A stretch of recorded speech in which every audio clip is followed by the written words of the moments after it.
Di sini saya akan berpidato untuk melengkapi tugas mata kuliah agama. Akan tetapi, sebelum itu, saya akan memperkenalkan diri saya terlebih dahulu. Baik, nama saya Salva Sabrina Putri Yusuf dengan nomor induk 205 3037 dari Prodi Pendidikan Bahasa Inggris Fakultas Ilmu Sosial dan Humaniora di Universitas PGRI Adi Buana Surabaya. Bismillahirrahmanirrahim. Assalamualaikum warahmatullahi wabarakatuh. Yang terhormat kepada Bapak Samsurianto S.Com, M.Sos selaku guru dosen mata kuliah agama di Universitas PGRI Adi Buana Surabaya. Yang saya hormati, Alhamdulillahirabbil alamin wa bihi nasta'inu ala umuri dunya waddin wassalatu wassalamu ala asyrafil anbiya'i wal mursalin wa ala alihi wa sahbihi ajmain. Amma ba'd.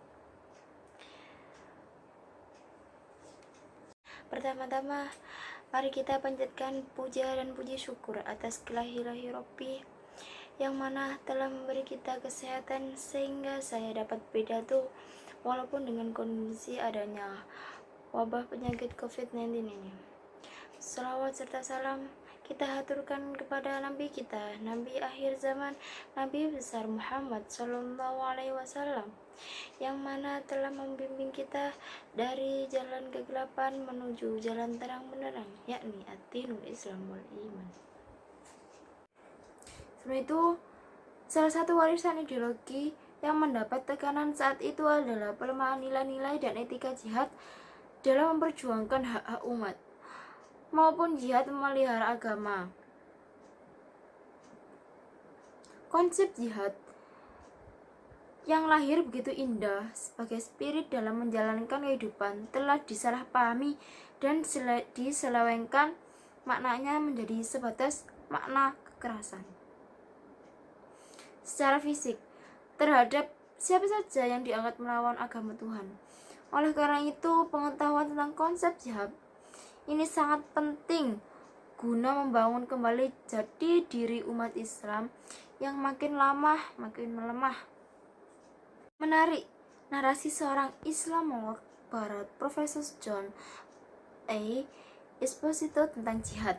Pada awal tulisannya tentang perang jihad atau Unholy War atas nama Tuhan, jika ditampilkan 4 orang pembicara muslim di televisi berbicara tentang jihad, maka akan didapat sekurang-kurangnya 4 jawaban atas pertanyaan itu.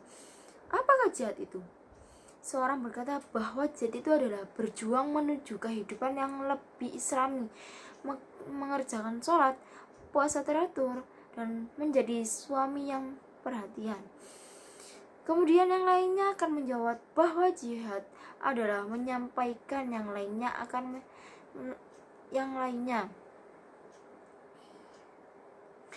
menjawab bahwa jihad adalah menyampaikan risalah Islam, membantu perjuangan umat Islam di Palestina, di Chechnya, Afghanistan, Poso, dan Kashmir. Jihad adalah menyerang Barat dan Amerika seperti dilakukan Osama bin Laden.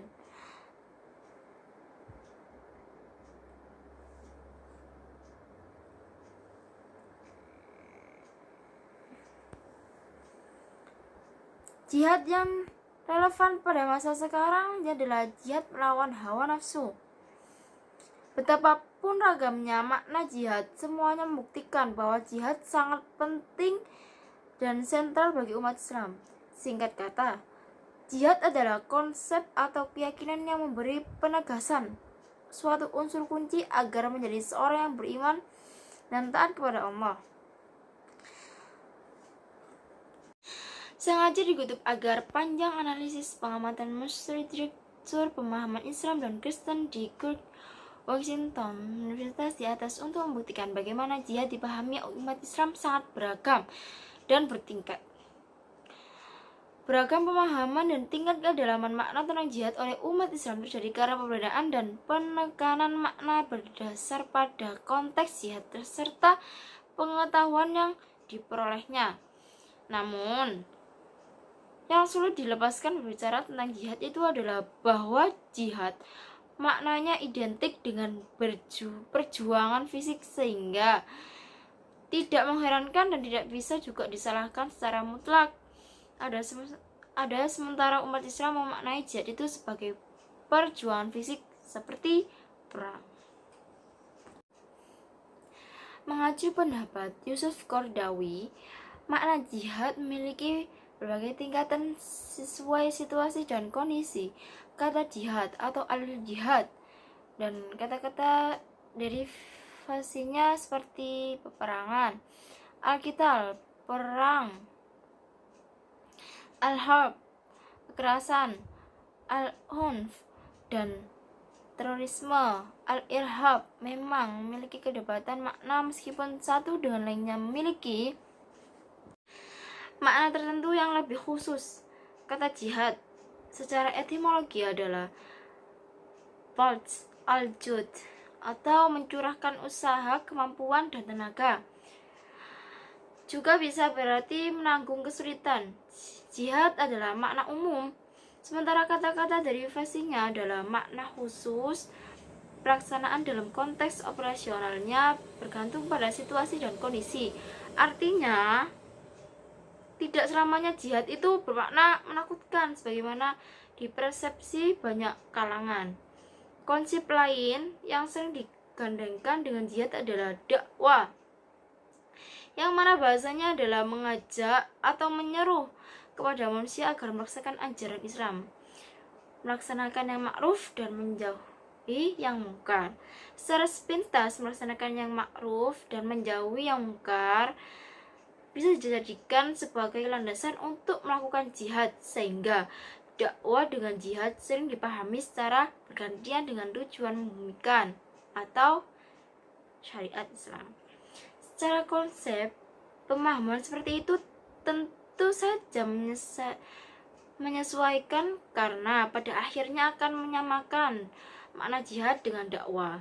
Padahal seperti dapat dilihat dari makna generiknya, keduanya sangat berbeda meskipun memiliki spirit yang sama, yaitu suatu konsep cara dalam usaha melakukan perbaikan sekalipun menjaga keburukan. Apabila mengacu pada teori dakwah seperti dakwah nafsiyah, yaitu mengajak kepada diri sendiri agar melaksanakan Islam, dan dalam melaksanakan Islam itu diperlukan kesungguhan atau jihad. Maka jihad merupakan salah satu cara dalam dakwah, terutama dakwah terhadap orang yang menghalangi dakwah atau musuhi Islam dan umat Islam secara fisik. Memahami makna jihad itu diartikan upaya mencurahkan kemampuan untuk menghalau musuh. Mengacu ulama disebut di atas dapat dibagi dalam 3 tingkatan, yaitu jihad terhadap manusia yang tampak, jihad menggadang godaan setan, dan melawan hawa nafsu. Jihad terhadap musuh yang tampak, yaitu perang fisik terhadap kaum kufar yang memerangi umat Islam. Demi menjaga keselamatan jiwa, harta, dan kehormatan, umat Islam diperintahkan mempertahankan diri dan memeranginya. Pertanyaannya adalah jihad fisik dalam kondisi dan ruangan seperti apa jihad demikian bisa dilakukan? Kemudian apakah peperangan dalam bentuk ekonomi, politik, dan budaya yang dalam sisi tertentu sangat kuat tekanannya terhadap umat Islam bisa dihadapi dengan cara jihad fisik? Persoalan seperti ini sangat penting karena berkaitan erat dengan substansi makna jihad itu sendiri yang sangat lentur dipahami.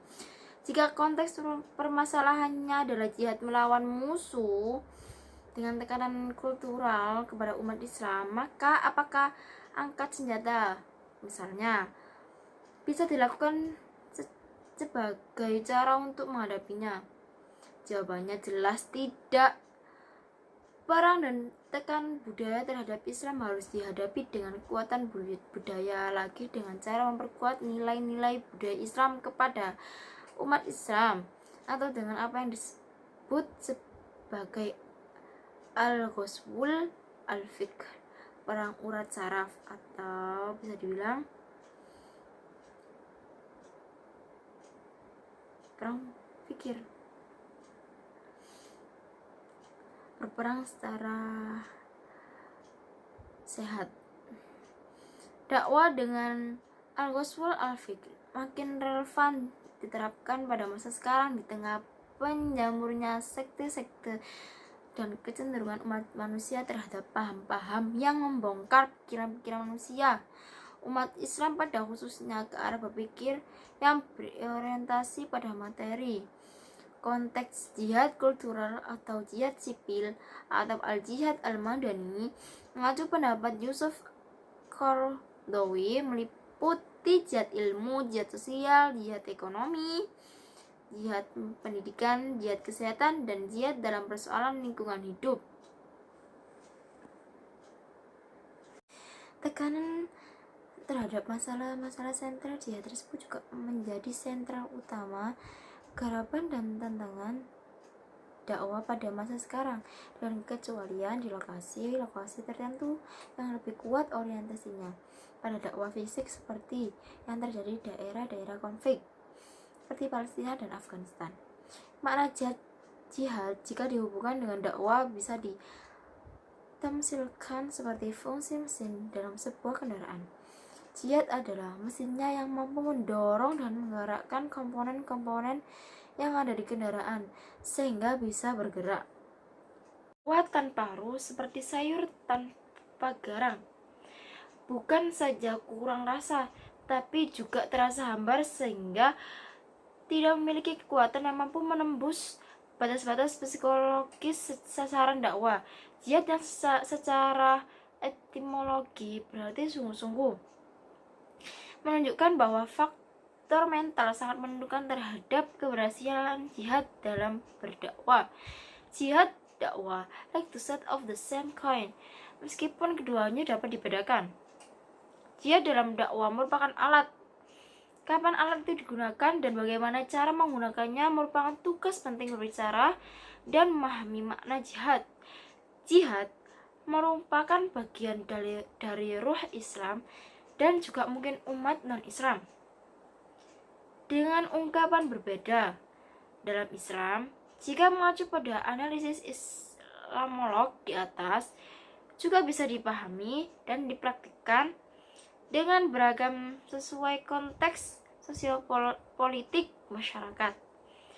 Dakwah dengan jihad melalui praktik-praktik melakukan perlawanan terhadap penguasa korup, tiram, dan zalim sangat jelas tidak bisa hanya dengan berdoa saja, diskusi, dan seminar maupun demonstrasi, tapi bisa saja dilakukan dengan kekerasan seperti selama ini terjadi dalam sejarah umat manusia.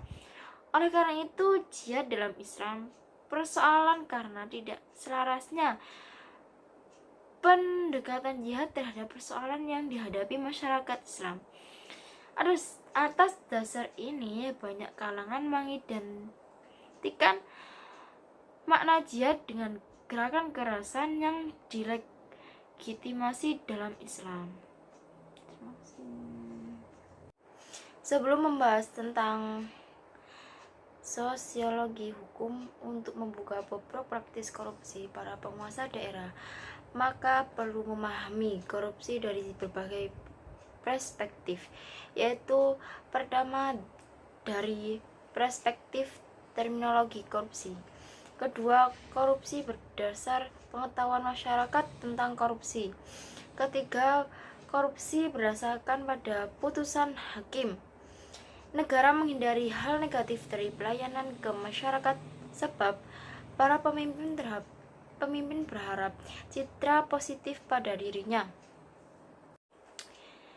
yang tidak disengaja pun sering tidak dipercaya bahwa perbuatan tersebut tidak disengaja, sebab ketika ada hasil berlebih dari standar yang bersangkutan tidak mengembalikan ke negara.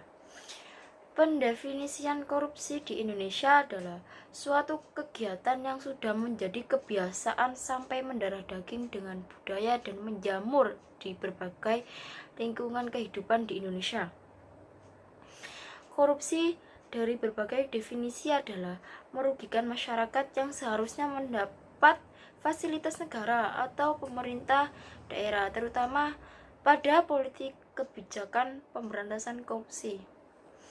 Pada dasarnya, korupsi merupakan penyalahgunaan penguasa terhadap kekuasaan publiknya untuk kepentingan pribadi atau kelompok tanpa mempertimbangkan kepentingan umum dengan cara yang tidak diperkenankan oleh hukum atau regulasi. Pada suatu kasus hukum yang pernah diaudit oleh Badan Pemeriksa Keuangan, hasil pemeriksaannya tidak ada masalah hukum, tetapi suatu saat ada pelaporan yang disampaikan ke aparat kepolisian.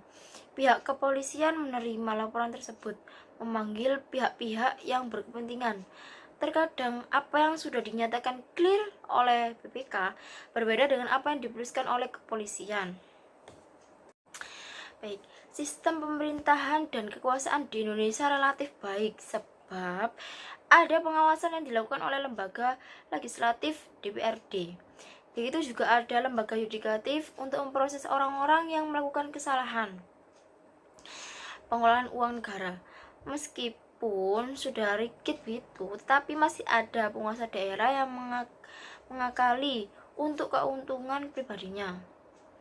Ketika korupsi tidak dipandang berdasarkan perundang-undangan saja, maka tidak kesulitan masalah interpretasi unsur pembuktian, proses penanganan, dan sebagainya. Kepolisian dan kejaksaan menjadi lembaga yang mempunyai tanggung jawab terhadap penegakan supremasi hukum di daerah. Salah satunya adalah ketika ada kasus penyelewengan keuangan di pemerintah daerah atau pemerintah desa atau di lembaga lainnya, kedua lembaga tersebut mempunyai kewajiban memprosesnya. Pengadilan Tipikor dan Pengadilan Negara memproses perkara dan memutuskan sesuai dengan perundang-undangan. Meski ada yang memprotes atau tidak menerima putusan peradilan, maka keputusan tersebut harus tetap dijalankan.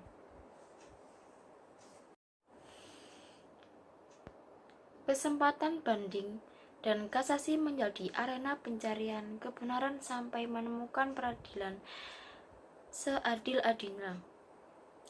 Korupsi itu yang paling mempengaruhi pada kekuasaan. Meski penulis tetap memberikan porsi khusus bahwa sebagian praktek korupsi membelalakan mata penguasa sehingga korupsi juga membentuk wajah pemerintah daerah. Tidak semua para koruptor yang tertangkap dan dihukum merupakan koruptor yang mempunyai niat semenjak awal menjadi pencuri uang rakyat dan negara, tetapi sebagai mereka melakukan korupsi karena keadaan keterpaksaan. Misalkan karena biaya politik lokal mahal sehingga mereka melakukan komitmen ke pihak ketiga dengan menawarkan sesuatu tentang penggunaan keuangan negara, pemberian proyek yang berlebihan sehingga melanggar undang-undang, dan komitmen lainnya yang menyimpang dari regulasi pengelolaan keuangan negara. Mungkin ada salah kata atau dari ucapan saya yang kurang berkenan, mohon maaf yang sebesar-besarnya. Terima kasih telah menonton video saya. Saya akhiri. Assalamualaikum warahmatullahi wabarakatuh.